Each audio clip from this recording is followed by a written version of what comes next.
pessoal, tudo bem com vocês?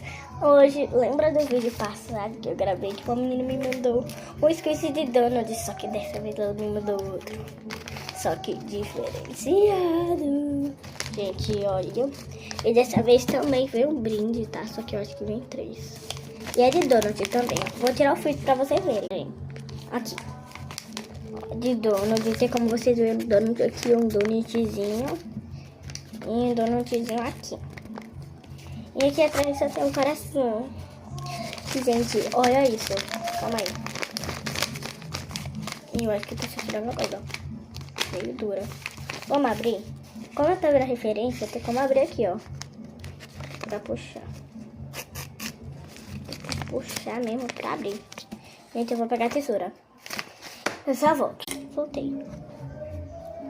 Gente, tá tão fofo que chega a dar dó de abrir. Chega a dar dó. Vamos abrir aqui. Eu tô com dó. Abri. Gente, ó. Agora eu vou colocar no frito. Gente, eu tô muito ansiosa. Eu não vou abrir e pegar. Gente, vamos ver primeiro. Vem esponjinha pra fazer squish. Outra esponjinha. Vamos abrir a primeira coisa. Um Bob Gold. Isso aqui, gente, é uma bolinha pintada. Eu acho que não vem pintada. Eu acho que é para pintar. Ai, a caneta para pintar a botinha. Vamos pintar comigo? Calma aí, gente. Ó, vou mostrar pra vocês.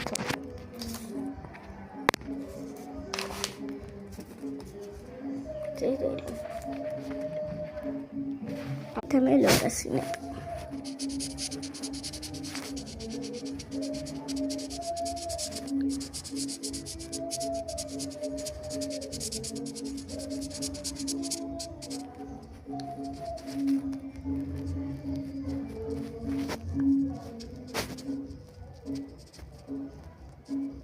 Terminei. Esse é o resultado do guri do Bob Good. Agora vamos pra parte inesperável. Eu acho que ainda tem meio brinde, tá? Tem outro brinde. Um canete. Vamos ver se ele é bom.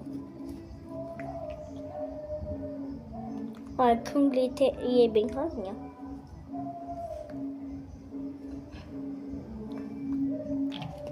Agora vamos pra parte inesperada. Vou abrir de olhos fechados. 3, 2, 1. Gente, tá muito macio. Vamos colocar tudo comigo? Vamos juntar primeiro, segundo, quarto, 5, 6, 7. Para fechar a fita.